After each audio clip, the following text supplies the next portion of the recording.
Hello and welcome to today's episode of Stand Up, where my guest is a fascinating young journalist who is producer as well of an awesome new PBS series called Sacred Planet. Gulnaz Khan joins me for the first time to talk about this 4-part series, which I wanted to do something a little different and talk with someone about a climate-related issue here. It is, after all, Climate Week. We've been lost in all of the other news issues over the past few weeks, of course, all of which are really relevant and important, and I like to cover them. But today, talking with a guest about something a little different, and I think you're really going to like it. A conversation with Gulnaz Khan starts at about 36 minutes. But first, I've got your headlines and a clip show, all the best sound bites I could find from the last 24 hours coming up. Nobody does it better, huh? I don't know. I'm sure there's a lot of people who do it better, but I think this is pretty good, what I'm doing and producing it myself each and every day. The kind of quality and quantity, one might argue, is hard to come by. And what if you did ad-free? There's no annoying ads at the beginning, in the middle, and at the end, or wherever the hell else that they show up. Nope. It's just me and you. I'm not actually trying to make billions of dollars. I don't know. I'm trying to do purposeful work, things that I care about, that I know that you care about, and more than anything else, build a community of thoughtful, kind, caring, generous, hilarious people. A lot of very funny people in our world. And I'll be hosting a hangout tonight to prove it. If you come, you'll see a lot of great, funny people. No pressure, guys, because we do have a lot of new subscribers. I like to think that has something to do with how many appearances I've been making over the last couple of days, or really the last week since Jimmy Kimmel got fired. When anything happens to a comedian, all these cable news agencies know my name and number, apparently. I've been around the block for a while. I've worked for many, and with many of them, kind of straddled the world of comedy and journalism and political media for a long time. And so I'm also pretty good, usually. I mean, not all these appearances were home runs, but most of them I thought went pretty well, including one I did last night with my friend David Campbell down in Australia, their Today Show. I did 2 appearances with the Australian Channel 9, the Today Show, and Today Extra is the one I did last night. And I'm going to bring you that whole thing coming up in the clip show, all 8 minutes of my conversation with David and Sylvia, which I thought was really great. It's one thing to be real good friends with somebody. He's really my closest friend in the world, has been for 5 years, and it's another to go on TV and have a thoughtful conversation about an important, impactful issue with them on national television. So always a privilege, very grateful, and I'll bring you that whole interview coming up. But I want to just say welcome and thank you to all the new subscribers who I'm hoping have showed up as a result of my appearances on many of these networks in Canada, in the U.S., of course, and Australia. And welcome. Thank you. I can't thank you enough. I am blown away by all the support. It's not been a tidal wave of subscriptions, but it has been dozens, and I'm real happy to see it, and welcome to our amazing community. So thank you very much for joining us, and I hope that you will stick around and get to know the place and the people and what we do here each and every day, 5 days a week, and our hangouts 2 days a week. Although I'm threatening to go back down to 1 day a week to give myself a little bit more rest so that I can do the quality of work that I think you deserve. But I will be hosting a hangout tonight, and it's at 8 p.m. You'll get a message at around 7 p.m. with a secret link to join me and my friends. And we'll have a great conversation, and you never know who's going to show up. We often have special guests making cameos, stopping by. So that is tonight. And now it's today or yesterday. Time for the news and clips. It's Pete's Headlines and Clip Show. Get in on the shit show. Thank you, John Carroll. We love John Carroll. Writes all the music for the show. Grammy Award-winning singer-songwriter, and hoping to see John live in Virginia November 7th for his new album release party concert performance. That should be great. And go to johncarroll.org to learn more about it. And oh, by the way, while I'm plugging real quick, if you are anywhere around Iowa City tonight, go see Ophira do her one-woman show there at the James Theater, which is owned by our friend Mark Nolte and his wife. And they're awesome people. And I'm I always want to support Ophira. So if you know anybody in Iowa City, tell them to go see Ophira tonight. Okay, I've avoided it long enough. Time for the headlines from yesterday. There are a couple of huge stories yesterday, of course. The former director of the FBI was expected to be indicted in a Virginia federal court for lying under oath. That's what the apparently the charges are going to be. And also an investigation now into the New York Attorney General, Letitia James. But big headlines yesterday on that, and we'll soon learn more about it. I got some clips for you coming up in the clip show. High-profile shooting yesterday got a lot of attention where a sniper apparently was perched on a rooftop, fired at a U.S. Immigration and Customs Enforcement field office in Dallas, Texas. An ICE office got shut up. You probably heard about this, but apparently the shooter killed one detainee, critically injured two others. According to the Department of Homeland Security, though, it's, I've never been one to trust what the government says. You have to verify as a journalist what the government is saying is true, no matter who's president. That's always been the case, certainly in conflicts like this. And this one is even more suspect in terms of what's coming out of the government. But the latest attack of violence to raise fears that politically motivated attacks are increasing in the United States. Authorities said that the gunman killed himself and no law enforcement officers were injured in the attack. So details are coming out about the politics of this guy, but I'm waiting to say anything because I'm really not read in. And you probably, if you paid any attention to this, probably know a little bit more than I do on that one. So I'm going to move on and we will follow up and see what happens there with that. And how do we know who to trust on these stories? I'll keep asking those questions. I hope you will too. I hope we can share credible sources whenever we do. And now for my favorite story yesterday. U.S. Park Police said they'd removed the statues from the National Mall that depicted Trump and Jeffrey Epstein holding hands and skipping. Did you see this? This is amazing. The artwork was entitled Best Friends Forever, and somehow someone installed it near the Capitol on Tuesday morning, quickly became a tourist attraction. And this is a form of protest. This is a form of artists protesting, and I love it. A group calling itself the Secret Handshake has claimed credit for the artwork in a statement to The Independent. It said it had a permit for the statues as well. And if you haven't seen a picture of them, you got to check it out. It is hilarious. A spokesman for the White House, Abigail Jackson, brushed off the artwork in a statement. She said, liberals are free to waste their money however they see fit, but it's not news that Epstein knew Donald Trump because Donald Trump kicked Epstein out of his club for being a creep. I think he might have kicked him out of his club for stealing the woman that he liked. I don't know, though. I don't know. I really don't. But what I do know is I sure love those statues. They were replaced by statues of Confederate generals. I'm kidding, but wouldn't be surprised.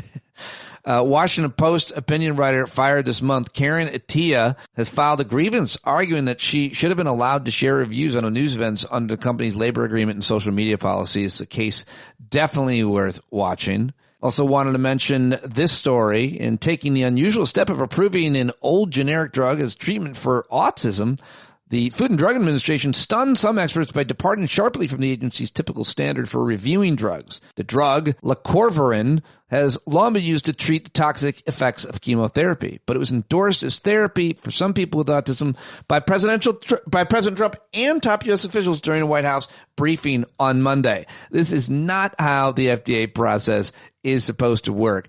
Their approval of a drug for autism has upended the review process, and I will be talking with some experts about that, explaining that very important development, very dangerous development soon. And while Jimmy Kimmel's show is back, there are still questions in need for answers. 4 Democratic lawmakers are opening a probe into Nexstar and Sinclair, 2 major TV station owners that are refusing to air Jimmy Kimmel's late-night talk show amid criticism of his on-air comments about the assassination of Charlie Kirk. And so I think that's a pretty important story. I don't know if they'll have this investigation, this probe will be able to go anywhere or do anything, but I'm glad they're doing something.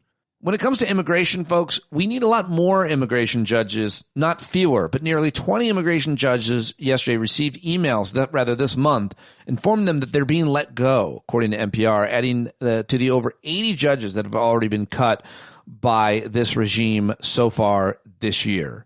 The big story at the UN General Assembly was, well, the headline in the New York Times, from jihadist to statesman, Syria's leader addressed the UN. President Ahmed al-Shara became the first Syrian leader to address the UN General Assembly since 1967. He used his speech to describe the decades of oppression Syrians have suffered under former President Bashar al-Assad and highlight his efforts to remake his country's image. It was a stunning turnaround for al-Shara, a former rebel leader who once affiliated with al-Qaeda, who was still officially designated as a terrorist by the U.S. and the UN. And he's a fascinating guy who lives a fascinating life. And I thought that was a big development, something worth mentioning. Also yesterday, China, the world's largest polluter, carbon polluter, said it would reduce greenhouse emissions by at least 7% over the next 10 years.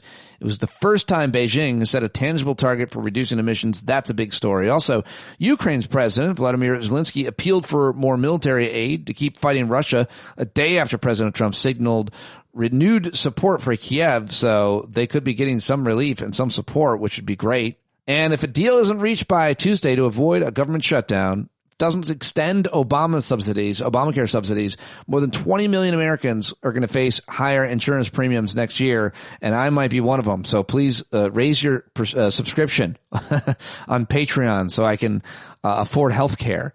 Patreon.com/PeteDominic if you want to pay for my health care so that I can keep doing this, because that's terrifying that 20 million Americans could be facing higher insurance premiums as a result of this potential government shutdown. Here's some good news. Several different philanthropies working together struck a deal to provide a twice-yearly shot that offers near-perfect protection from HIV for $40 per patient per year in low and middle income countries. That is a great story and a great development that I wanted to share. The SEC has moved to drop a civil case against a former client of the agency's chairman who also received a pardon from Donald Trump. Oh, what a coincidence. An Israeli airstrike near a market in Gaza City killed nearly 24 Palestinians, according to the Palestinian Civil Defense Rescue Service. In Thailand, a tunnel collapse, most likely from a burst pipe, opened up a hole more than 60 feet deep and nearly 100 feet wide, which is crazy.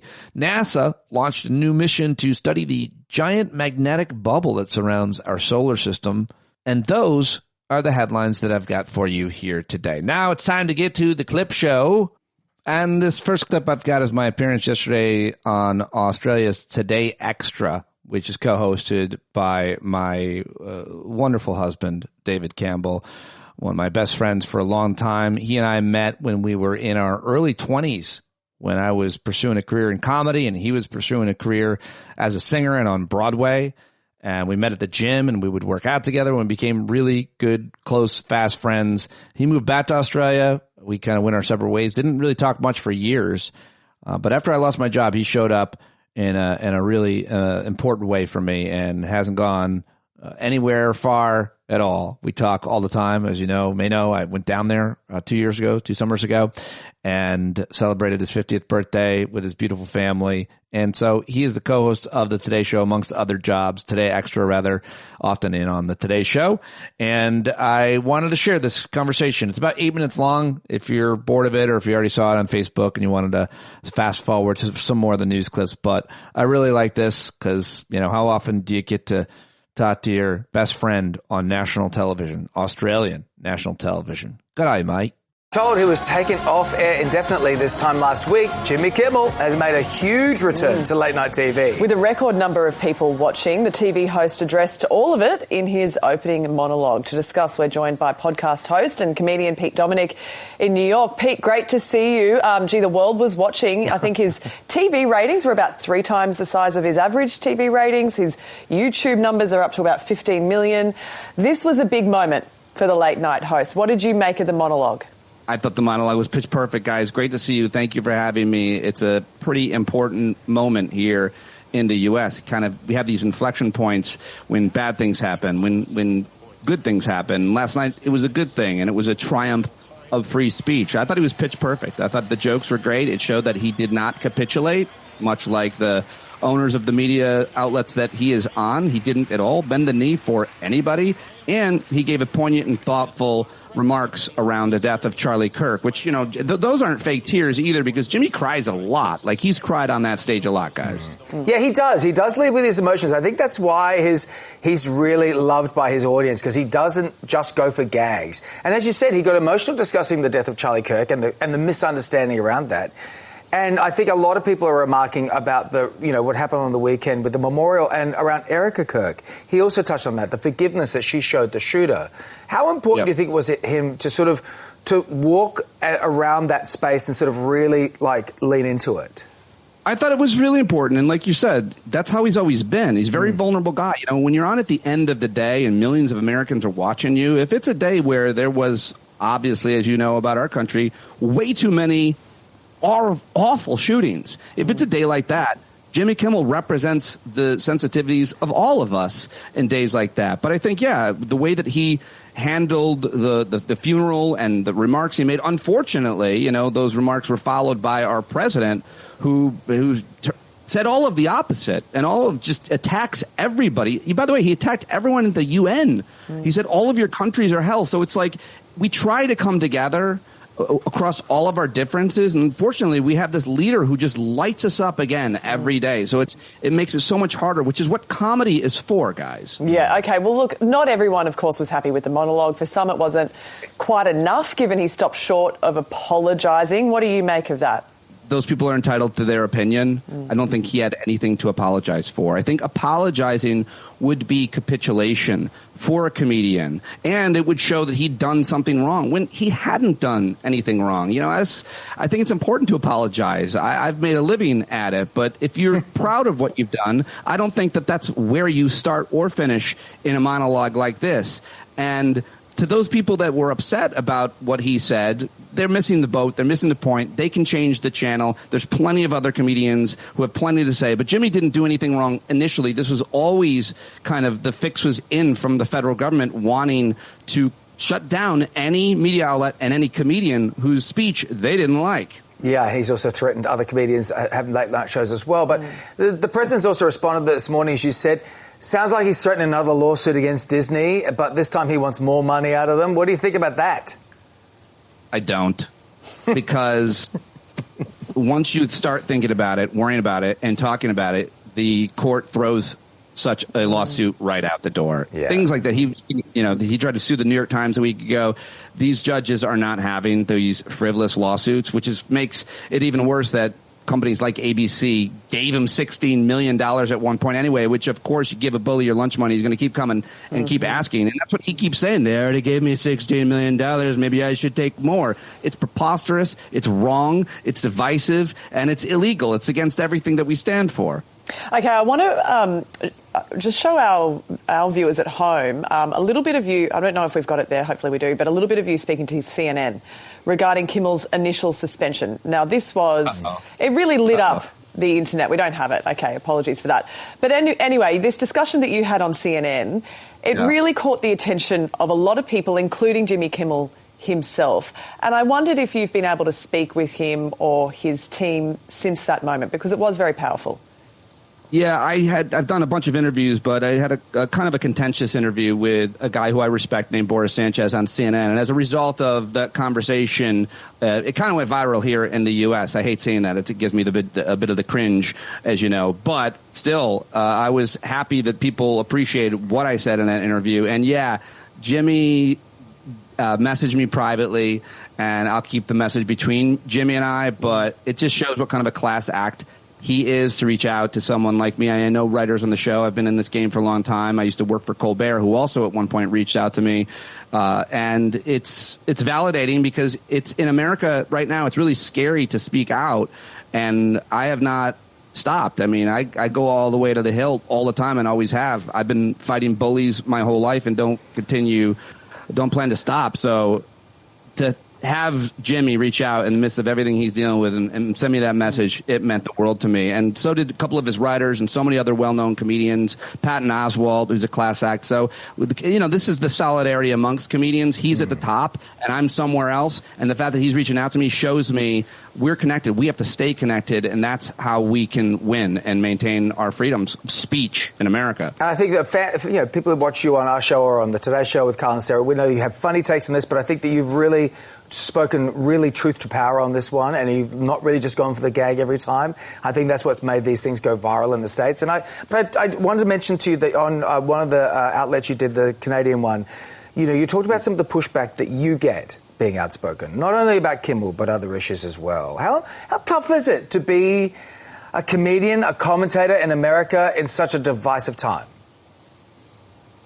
Well, for the last 10 years, it's been horrifying, as you know, because you're one of my closest friends. But the threats that I've gotten, that they followed through on, it's been horrible. It's been horrible for my family. It's why people don't speak out, because they will try to silence you. I will say it's a lot easier as a white man. I mean, the threats that women, people of color, LGBT people get are far worse than the kind that I get, but it doesn't make it any easier for me. It's just important to mention how that perspective is. And it's also important why I think that white guys like me we're the ones that are going to make a difference to our friends. We're the ones that are going to make the difference in our communities, in the comedy community, and the political conversation. And that's what I've been trying to do my entire life. And so it has been really hard, and over the past few weeks, the threats have been coming a lot, and they have been since Trump kind of took over, I think. But we all have to keep talking, because if you get left out there on the island alone, it's pretty scary, as you know. Well, man, I think you do. You know how much I love you and how much I admire what you do. You just have done an incredible work this last week. So, thanks for coming here and speaking to us again. Tell Jimmy we said hi. I'm sorry, what is your name again? What is your name again? I don't need your crap. I'm here trying to do my job. All right, job. you two, take it off air. This is my work. You came here to my work. I don't need this from you at this point in time. We're trying to speak freedom of speech. Take him off the air. I'll serve you the divorce papers a little later today, all right? You guys are done. You're done. Get out of here. Love you, Byron. See you. All right. There you go. I hope you enjoyed it. It's fun to watch, too. And that was real fun. So I wanted to share that one with you. Hopefully I made a few points I haven't made before, and you took something away from it. All right, here's a few more clips I got for you for today's clip show. This is what Fox viewers got to see from their version of a physician, a medical expert. It's Dr. Mark Siegel, and even the Fox News doctor thinks that RFK and our dear leader are batshit crazy when it comes to Tylenol. But, you could tell he's hedging a little bit, but still, I think he was pretty much in line with the rest of science on this one. Now, in terms of the issue that's coming up, does acetaminophen during pregnancy cause autism? People out there need to know there's absolutely no proof whatsoever that that's the case. We distinguish between something called an association and something called proof or a cause and effect. It's possible, due to some studies, that excess use of acetaminophen could lead to neurodevelopmental problems like autism, because the fetus, if you think about it, doesn't have a fully developed liver, and that's where the Tylenol goes. It goes to the liver to be metabolized. Again, a reason why I'm saying take less of it. But we're far away from any proof here, and women who are pregnant need to get that fever down. That's why I think the reaction has been excessive on the side of caution here. I'm glad we're cautioning pregnant women, but seems to me too much caution has come out. All right, so that's good from Dr. Mark Siegel that he said that on Fox News. Hopefully he doesn't get threats for speaking the truth there. But Senate Majority Leader John Thune, he didn't have as good of an answer on CNN when Dana Bash asked him a question about this. HHS Secretary RFK Jr. saying this week that pregnant women should limit using Tylenol during pregnancy because of a, quote, very increased risk of autism. And that's a claim that is not grounded in science. How worried are you, sir, that RFK Jr. and the president will actually, with what they said, adversely impact the health of American women and their babies? Well, I'm obviously very concerned about that. I am a father and a grandfather, and just have, as of about 7 months ago, a newborn grandson. So, congratulations. Obviously, Thank you. Pregnant moms is something I have a very high level of interest in. And I agree. I think that science ought to guide these discussions, these conversations, and our decision-making around our health. There are studies out there that they reference, but again, I think there are an awful lot of people in the medical community who come to a different conclusion about the use of Tylenol. And so I think that, obviously my view is we ought to be very guarded in making broad assertions and make sure that they are well grounded in science and medicine, and where we're taking the consultation, advice of experts in the field, and ensuring that these things are all well documented.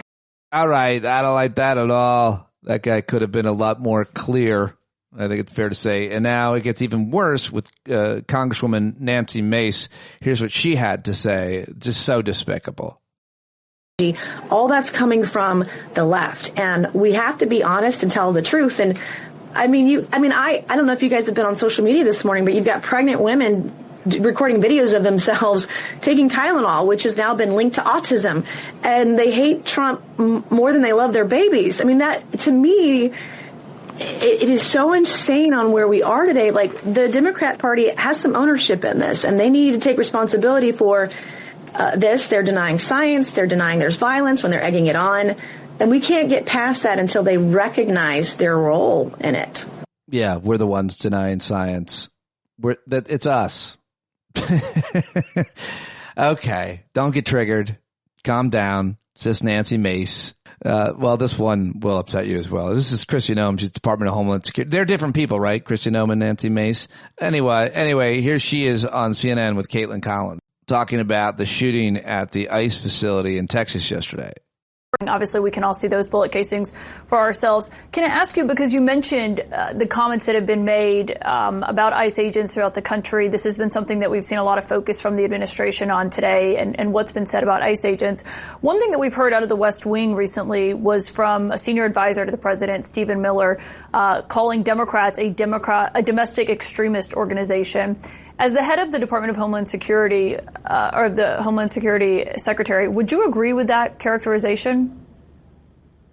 No, we certainly have seen Democrats out there take extreme positions and support radical criminal organizations. Their support of terrorists such as MS-13 and Tren de Aragua, and seeing U.S. senators go and have margaritas with them in a foreign country to support them and their child trafficking and human trafficking exploits, I think is a tragic thing to experience in the United States. Well, Chris Van Hollen said that was basically a setup by Bukele. But I just think the question is... Make no mistake, Democrats are not supportive of these awful criminals. They're supportive of the legal process, the rule of law, and habeas corpus. That's it. That's all you need to know. What a terrible thing. Just terrible people. Really bad. They know what they're doing. They definitely know what they're doing. That's what makes them terrible people.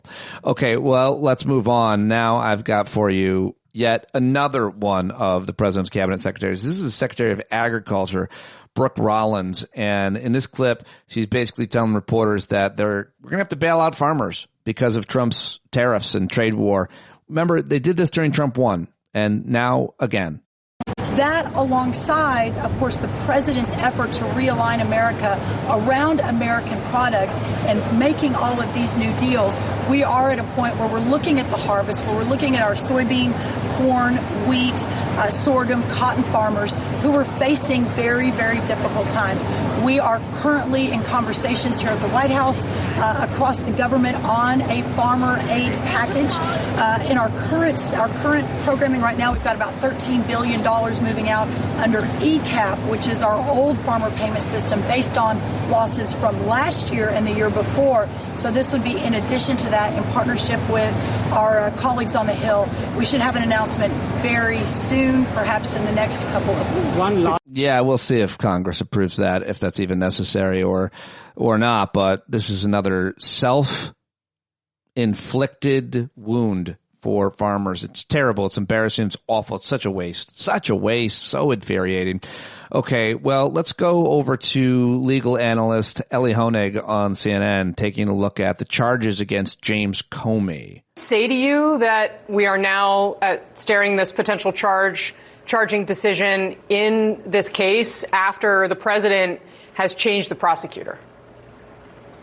Well, so first of all, it's important to keep in mind that it's really hard to bring and prove a false statement or perjury case. People sometimes sort of say that casually, but you have to prove a couple things. First of all, you have to prove that the statement made, the testimony in this case given to Congress, was false, and that it was intentionally false, that the person who made the statements, gave the testimony, lied on purpose. Now, it's real easy to get an indictment. It's not automatic, but all you have to do is go into a grand jury, convince a majority, not unanimous, but a majority of grand jurors that you have probable cause. That's a low standard. That's much different than what you'll need to prove someone's guilt at trial eventually. But the timing here, Casey, as you alluded to, is so important because just days ago, Donald Trump replaced the prosecutor in this office and said specifically in his post, because he wants Jim Comey, among others, to be prosecuted. So that's something that if there's an indictment, I promise you, Jim Comey's legal team will use that to argue that these cases are politically motivated and should be thrown out.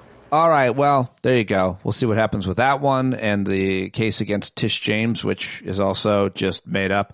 But now I've got to go to something a little bit more inspiring. It's Pete Buttigieg, and he lifts me up a little bit in this clip. I wanted to share with you because I thought it might have the same effect on you. And then we'll get to some jokes from Jimmy Kimmel from his second night back since his suspension. If you're wondering when our fellow Americans are going to recognize the damage that Donald Trump is doing to this country, I want to point out that more and more Americans are. This is easy to miss because it doesn't get covered much, but public opinion has been moving quickly and dramatically away from the president. Among young people, he's lost 34 points of support. And I think it's because he's failing to keep his most basic promises. He hasn't brought prices down. They're going up because of his actions. The economy as a whole is getting worse. And most Americans see that and recognize it. And it's showing up in the way that they think and talk about the president. So don't fall for this attempt to make you feel disempowered. Raising our voices makes a difference. It's clearly having an effect, and we've got to keep it up.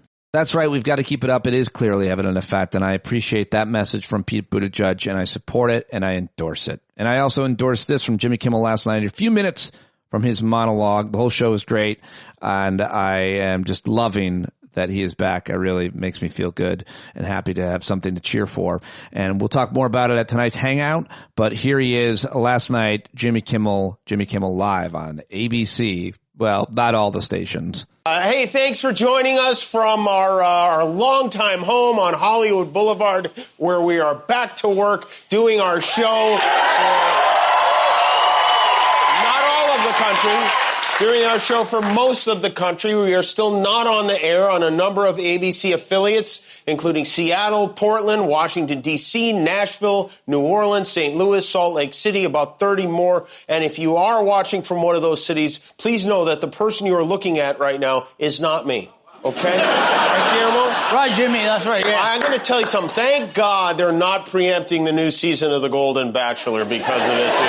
The FCC might not like jokes about the president, but they are still very okay with Pop getting a squeezer in the jacuzzi. And I think we can all be very grateful for that. You know, a lot of people watched our show last night. I got so many texts from so many people. It made me realize how many of my friends are never watching the show at any other time. Tomorrow I'll hear from no one. I did hear from one very special friend. Moments after we taped our show last night, the Mad Red Hatter wrote, "I can't believe ABC Fake News gave Jimmy Kimmel his job back."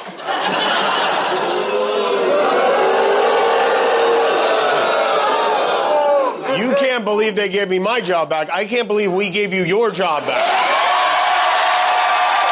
Or even. And there's more.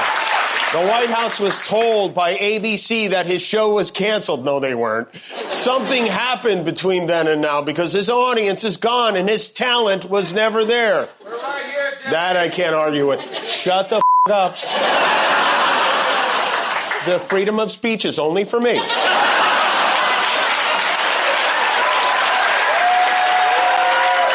Do not interrupt the president. Why would they want someone back who does so poorly, who's not funny, and who puts the network in jeopardy by playing 99% positive Democrat garbage? who puts the network in jeopardy. You hear that? There's the threat again. This time straight from FCC Biscuit's mouth. He goes, he says, I think we're going to test ABC out on this. Let's see how we do. Last time I went after them, they gave me $16 million. This one sounds even more lucrative. A true bunch of losers. Only Donald Trump would try to prove he wasn't threatening ABC by threatening ABC. And you almost have to feel sorry for the people who work for him, who try to clean up the messes. They've been bending over backwards to say, he never threatened. J.D. Vance today made the claim that what the FCC chairman said was a joke, which, I don't know, maybe that was a joke? I don't know. They go to all these lengths to say, it wasn't coercion. The president was just musing. And then the second Trump is alone, he sits on the toilet, he gets his grubby little thumbs on his phone, and he immediately blows their excuses to smithereens and says, it was ratings that got me fired. Has anyone ever been fired for bad ratings on a Wednesday? This was his big closer. Let Jimmy Kimmel rot in his bad ratings. And he does know bad ratings. He has some of the worst ratings any president has ever had. So Jimmy then shows a graphic of the president's terrible ratings. There you go, Kimmel on ABC, just part of it last night. But that is just more. I mean, I pull these monologues almost every day for the show. I watch them almost in their entirety every day to find my favorite jokes. And so I've seen Kimmel every night in and night out, being terribly cruel in his hilarious jokes about the president. He just called him grubby hands and said that he farts a lot in court. And I mean, he goes after him in a lot worse ways than they say he did the night they fired him. So it was always a ridiculous claim, and he's allowed to. That's the great thing. That's the important thing, the point I've been trying to make. You can make those jokes.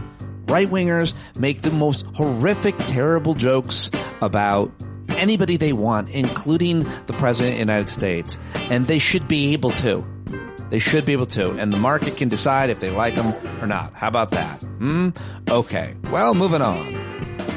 Time to get to my guest for today. Very happy to take a bit of departure from all of these conversations I've been having with other media outlets and, of course, here with my own guests about the politics of the day, and have a conversation about one of the most important issues facing us right now, the climate crisis. So, just nothing but light subject matter here, of course, at Stand Up. But I did want to do something. It's Climate Week, as well as the UN General Assembly that coincides every year during September. And I got my friends over at PBS reached out to me and pitched me on having Gulnaz Khan on to talk about this new PBS series, Sacred Planet. And so I looked into it. It looks awesome. More importantly, she's a really fascinating young journalist reporting at the intersection of science and spirituality. She's the climate editor at TED, former editor at National Geographic, the creator and producer of Sacred Planet, this series that's on PBS that we talked about today. The documentary series explores how climate change is reshaping sacred spaces and traditions around the world, both an elegy for what's vanishing and a call to protect what remains. It's rooted in the belief that our connection to the earth is intrinsic to who we are and how we survive. I love it. I love the series, and I had a great time talking to her. She's got a whole bunch of degrees from University of Colorado. She's got a degree from Johns Hopkins, a master's from Johns Hopkins, as well as a certificate in climate change and health from Yale University. So she's a very, very smart woman. She's in New York this week for Climate Week, promoting this series and contributing to some other events with TED, where like I said, she's a climate editor. I did not know her. We did not know each other. This is the first time she joined me, but I think she fits right in. She's a real smart person and always happy to talk to young folks and people about anything, especially when it comes to anything regarding nature and climate. So I give you right now Gulnaz Khan, and I hope that you will go check out Sacred Planet. Look for it in all your PBS stations while that's still a thing.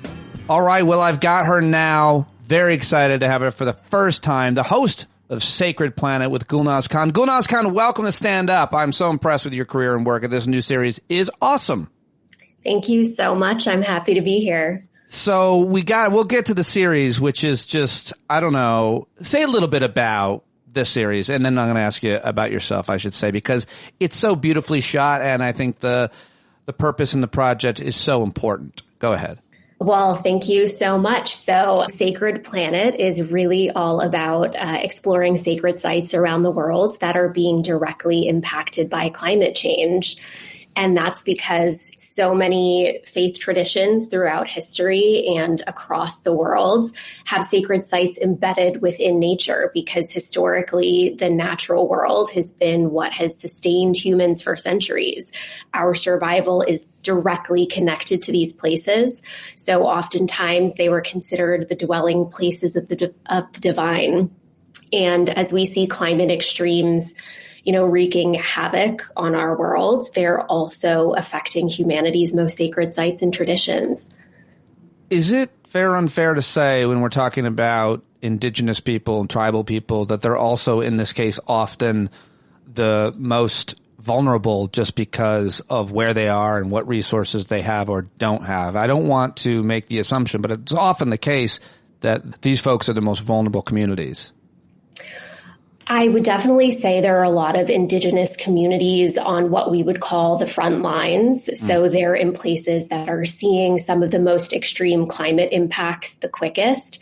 And I think part of the reason is because they have always had such a close relationship with nature.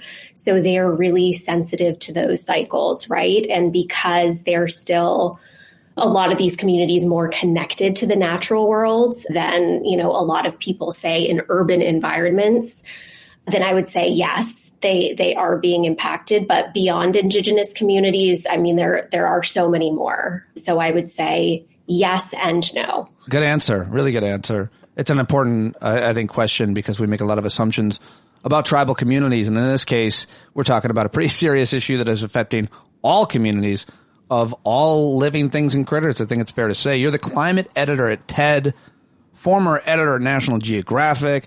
Now you're hosting this big series and a million other things. You went to all these amazing schools, Colorado University, Johns Hopkins, Yale.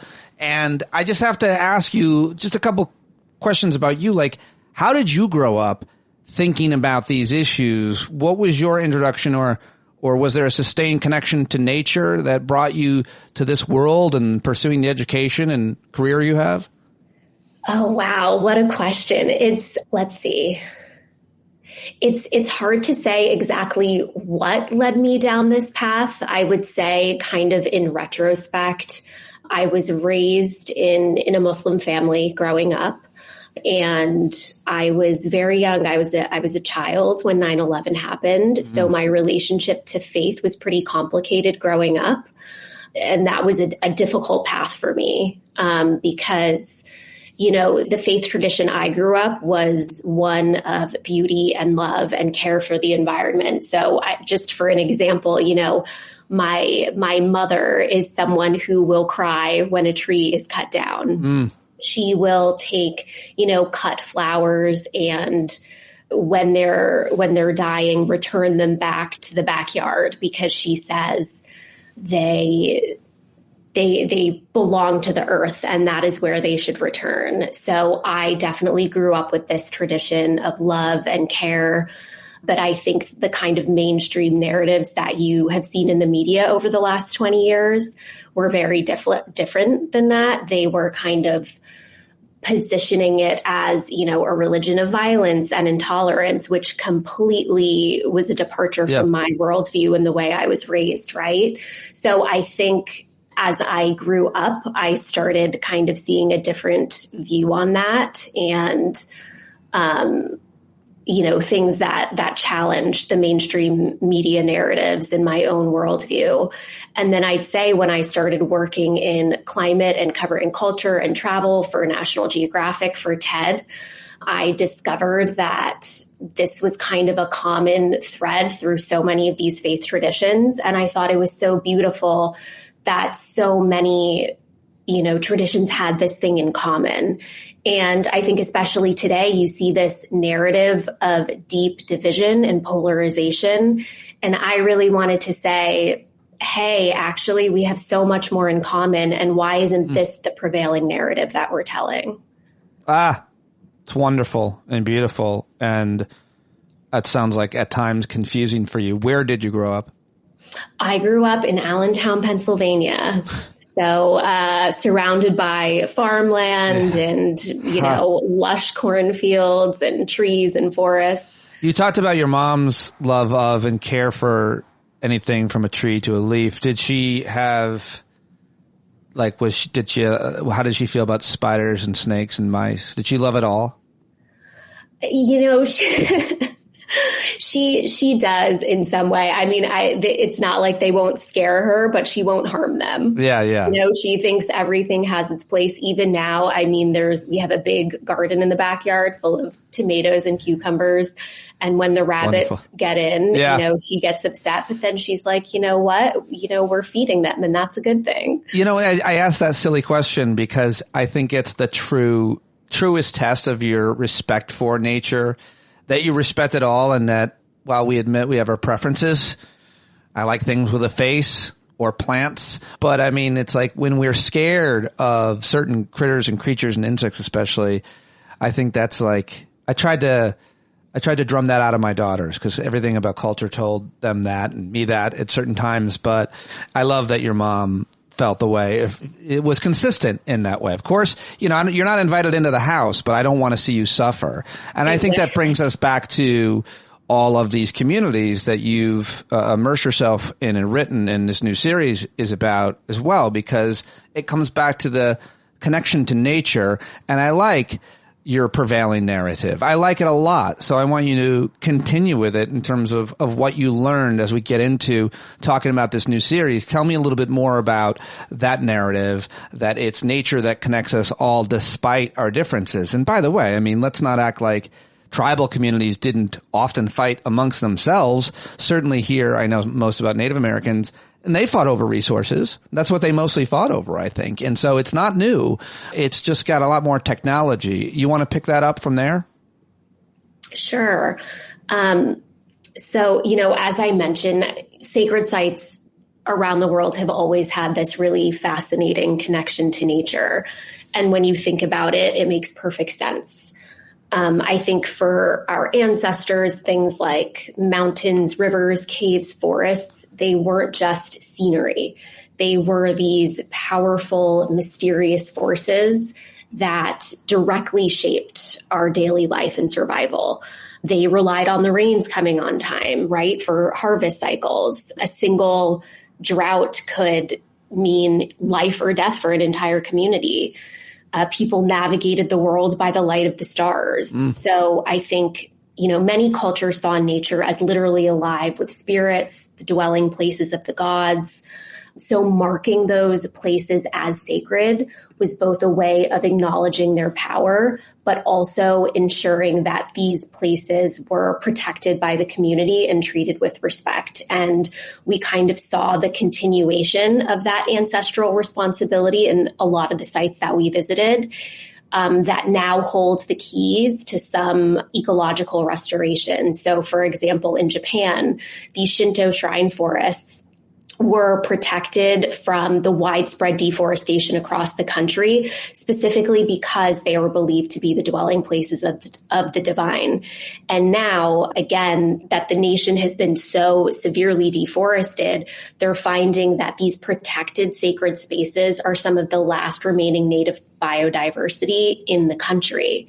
And those seeds are being used to regenerate and plant new forests. So they're incredibly important. And then I think if you take more of a secular approach, for example, there's actually tons of scientific evidence backing up what I think many of us intuitively feel, which is that we're literally wired to depend on nature for our well-being. So, there's tons of research looking at the relationship between nature and healing, for example. If you have a hospital window with a view of trees, you will heal faster and need less pain medication than, patients who are looking at a brick wall, for example. We know that just, 15 to 20 minutes in nature reduces stress levels, our depression, our anxiety. That's where things like forest bathing come from. So I think it also makes evolutionary sense when you think about it, that, for millions of years, these environments meant safety, fresh water, food, and shelter. And then, on the other hand, barren or harsh landscapes meant danger and scarcity. Right. So it's kind of like we already have this ancient biological software that is still running in our modern brains, constantly, scanning for green.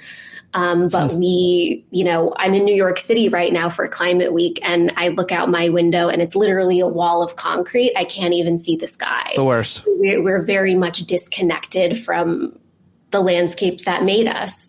And I have anecdotal evidence that when living in New York and you don't have a view of outside, you get depressed real quick. According to me, in 1997, when I lived in this railroad apartment, I was like, why am I sad a lot? I don't feel like I've ever experienced this. And I was like, maybe because I look out and see barbed wire in a cinder block and the next door neighbor. But it's so very true. Everything you said is really important for people to understand. And then, it's hard to do an interview about a series like this because I think the imagery matters so much, talking about it versus showing it.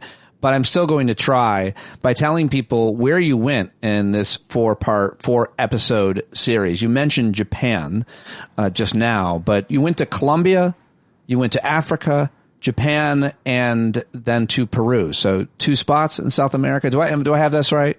Yes. How did you choose those places and those communities specifically? Because that alone, you must have, I would imagine you and your team there probably poured over quite a bit to try to figure out how to give the viewer the best experience. I would imagine the most kind of diverse experience amongst these such diverse groups who are all dealing with similar issues in a way in different parts of the planet.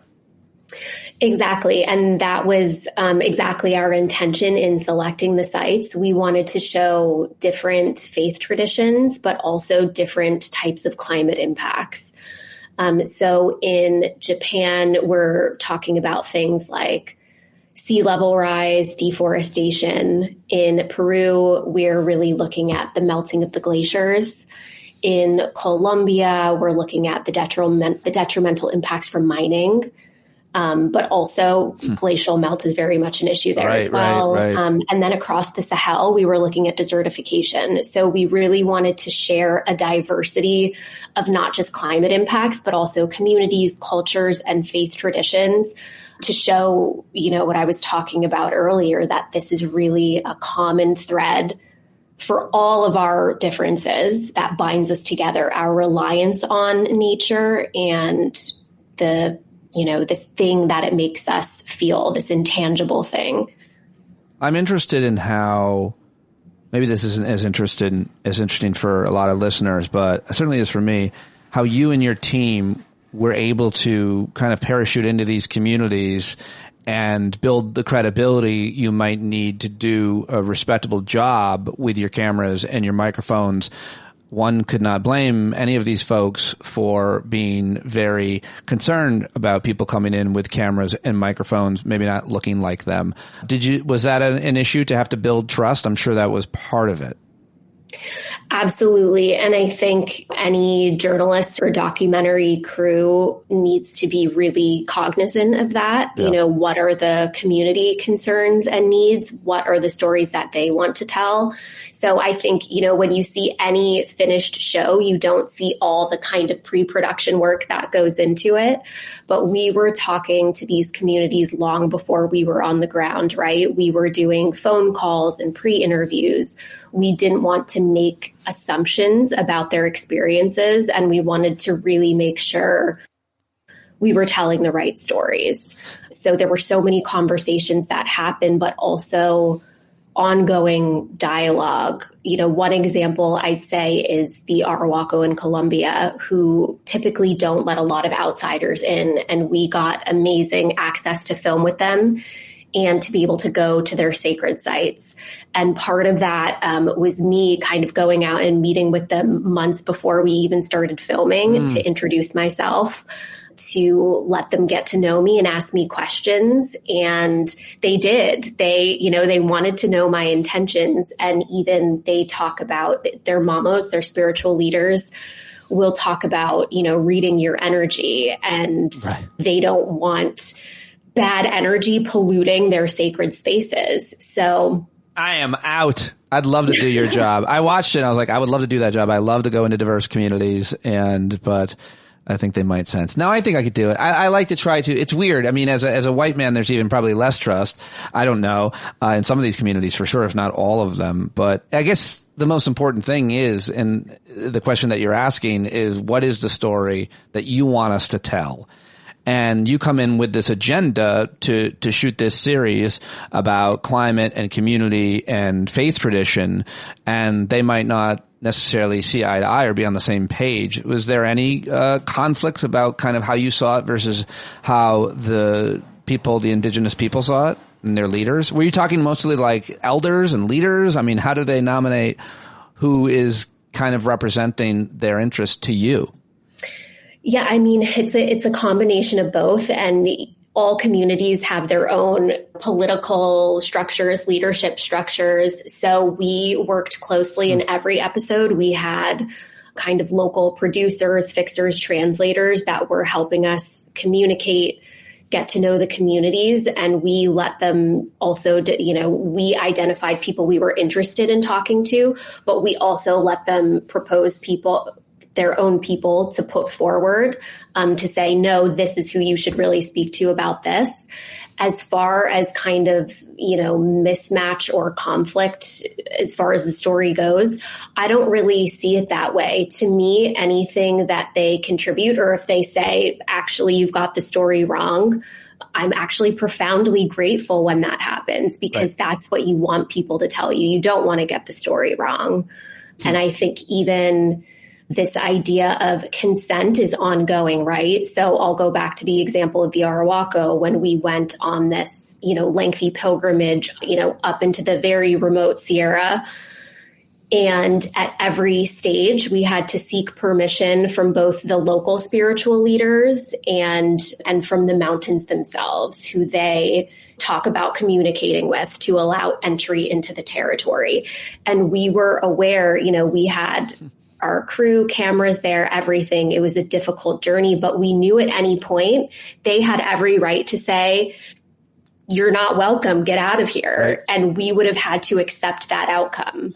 So I think it's always ongoing, and you need to continually check in to make sure that, this is okay, they're okay with it. And it's vitally important. And I think communities, there is journalism itself can be an extractive industry. We talk about coal mining. For sure. Journalism can be the same. People come in, exploit people, stories. That's what I was getting at. I'm sure these communities have at least heard or experienced that in the past, where journalism was an extractive, what did you call it, profession, or whatever happened, because you were about to give examples before but I get it. I understand and can imagine that they would be concerned about that, but that certainly wasn't the case. It's beautiful, the series that you put together, and it's clear now hearing you talk about your understanding and respect for journalism, which obviously means that you have to respect everything about the community that you're communicating with, especially when you're in their home. Did you ever feel unsafe? And I'm not actually thinking about from humans. I'm actually thinking about some of these rural areas, from a poisonous bug or plant or the climate itself. Yeah, I mean, absolutely. Did you have any accidents or close calls or anything? Yeah, I mean, up in the Sierra, we were absolutely in environments, with poisonous snakes and insects and things.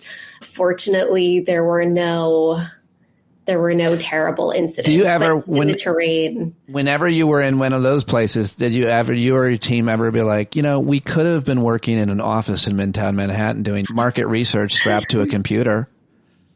I guess that's always an option, but I think the amazing thing is even the people I work with, there are so many, I'm in front of the camera, but I always say there's so many passionate, caring people behind the camera that make this series happen. And I think when you're in these spaces, yes, they're absolutely extreme environments, very difficult to travel through some of them. I bet, especially with the gear. But I constantly look at my life and my work and I'm like, wow, I am so lucky that I get to do this, that I get to spend time with these communities in these places. It has given me such a profound appreciation for our planet, and also a bit of sadness, that we're destroying it. So it's a complicated feeling.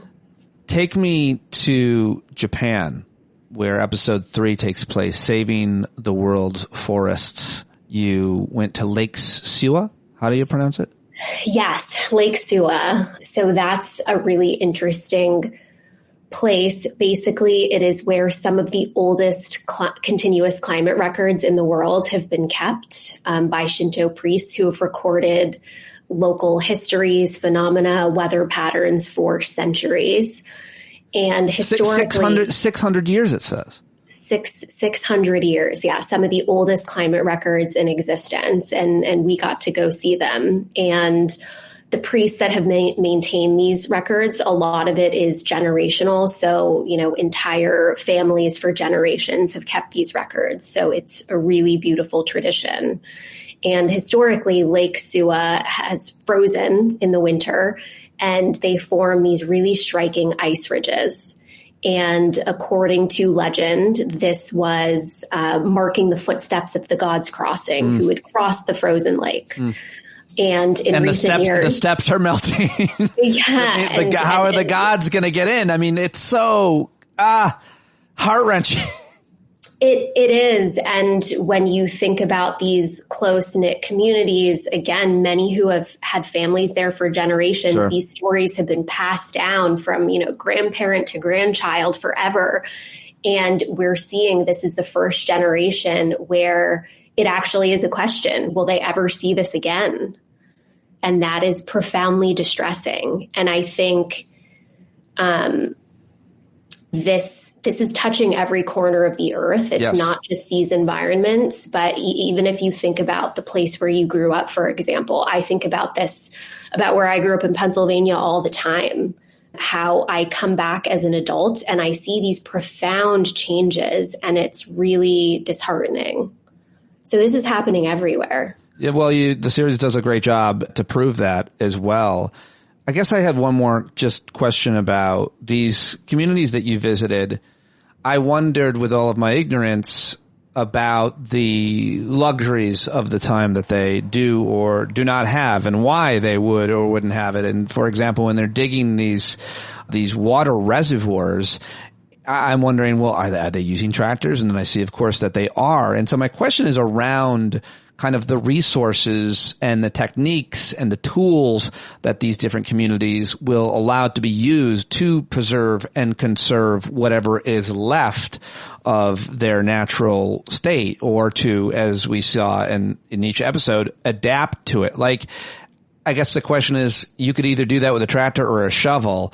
Do you have something against using fossil fuel or machinery or electronics as the Amish do, or something? I mean, what's the question that you want to answer around that, Gulnaz?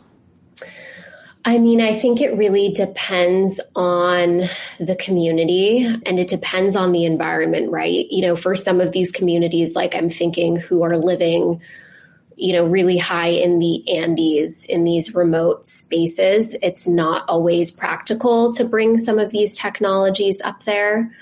And I think there are really amazing technologies, and it's necessary for adaptation to some of these extremes. But it's also a question of, what we in the climate world called mitigation as well. Right. So it's kind of like, well, okay, have we just accepted that this is our fate and we need to evolve to deal with these weather extremes now? Or are we still going to try to actively prevent further temperature rise? And I think it's a bit of both. But I think even in really traditional communities, I'll go back to the Arhuaco example again. In some of these new villages that they're constructing, they have solar power. Oh, right. So there is this adoption of these clean energy technologies. But I guess to your other question, would they be opposed to using fossil fuels? Given that the coal mining is absolutely devastating the region, I would hazard a guess that they would be less open to that. But I think it entirely depends on the community. I'm also thinking about, Chinguetti, deep in the Sahara. Realistically, how are you going to get some of these things out there? And again, you'll see solar panels around that community as well. But technology is still not going to be enough to stop the sand dunes from overtaking their city. Chinguetti was a particularly distressing episode. Stopping the Desert is the name of that one. Yes. And listen, I'll let you go, but I got to say, this series is fantastic and your work is really impressive. I wanted to just ask you, though, before you do, you're here in New York for Climate Week, and I've been a part of the climate movement, covering it as both a journalist and I guess an activist as well. Well, definitely. The whole time I've mixed all of it, ethically or not. I don't know. I don't really care, but I know how I feel and what I think about what's gone on.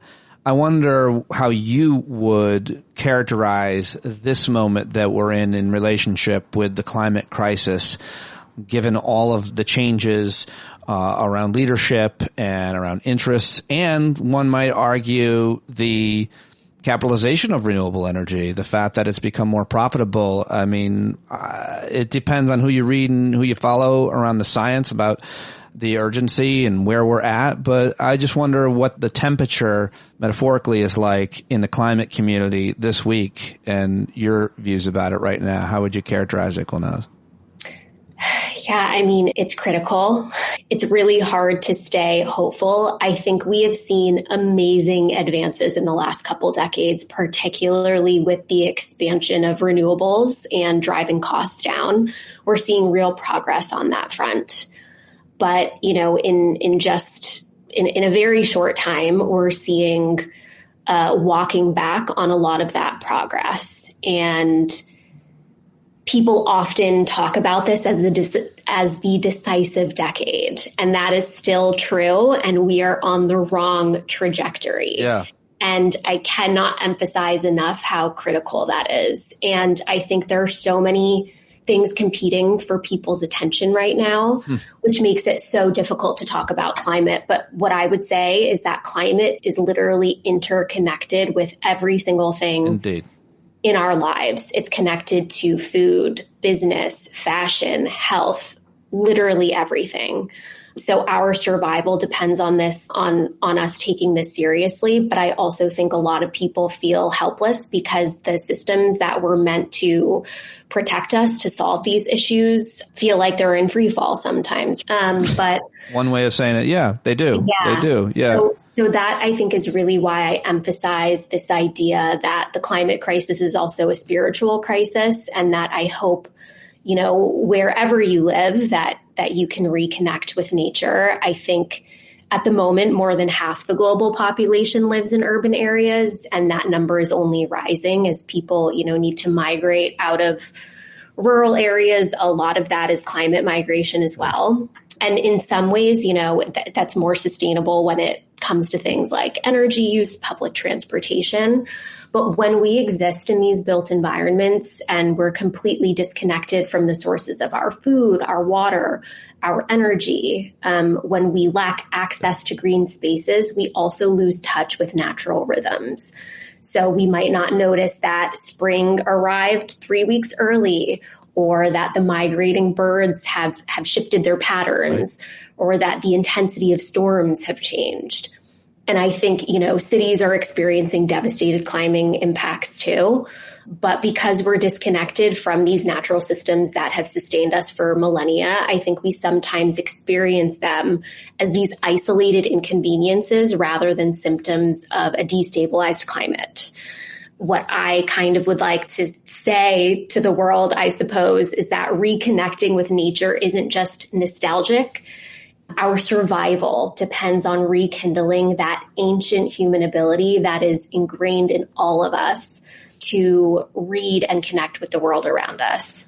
I encourage people to get outside, reconnect with nature, and see this crisis as interrelated and not as something tangential to the other crises that we're seeing. So very, very well said. Really well said. And the only thing I would add is you use the word reconnect a lot. And I asked my first question was about your connection. You talked about your mom and everything, which I think was wonderful. But to me, I'm a sycophant and a follower of the great Richard Louv, who wrote this seminal book, Last Child in the Woods. So for me, it's always make sure if you have kids, connect them with nature in the first place. Keep them connected with nature. Keep them off the screens for as long and as much as you can. And when you're bored, go to the freest place there is and enjoy it. And don't let them be scared of all the critters and creatures in the woods, but to connect them in the first place. So reconnecting means something, and so they know where their food and everything comes from. So you gave me the opportunity to step up on my soapbox. I stood there, I did my thing, and now I am done. Absolutely. I think that's so important. Thank you so much for joining me. The series is amazing. Your career is very impressive. And I think you're evidence that being strapped to a computer and looking at market research would be the wrong way to go. All right. Thank you. I'm sure they're doing fine. Good luck this week, and stay connected. I'd love to talk to you again. Thank you so much, Gulnaz, for joining me. Thank you so much. Take care. All right. There you go. Gulnaz Khan, Sacred Planet. I hope that you will watch it on PBS, and I hope that she will come back and join me here again, because I love talking to her and learning more about her work and this series. So go let her know that you heard her and saw it here, and learn more about her in today's show notes. That's all I've got for you. I hope to see you at tonight's Hangout at 8 p.m. Welcome to new subscribers. Thank you to those of you that have been joining me for a very long time. You are my bumblebees because you listen all the way to the end. That's your nickname. You're a bumblebee. That's official. And I am so, so grateful for you. All right. Go buy John Carroll's new album, johncarroll.org, as he sings us out each and every day.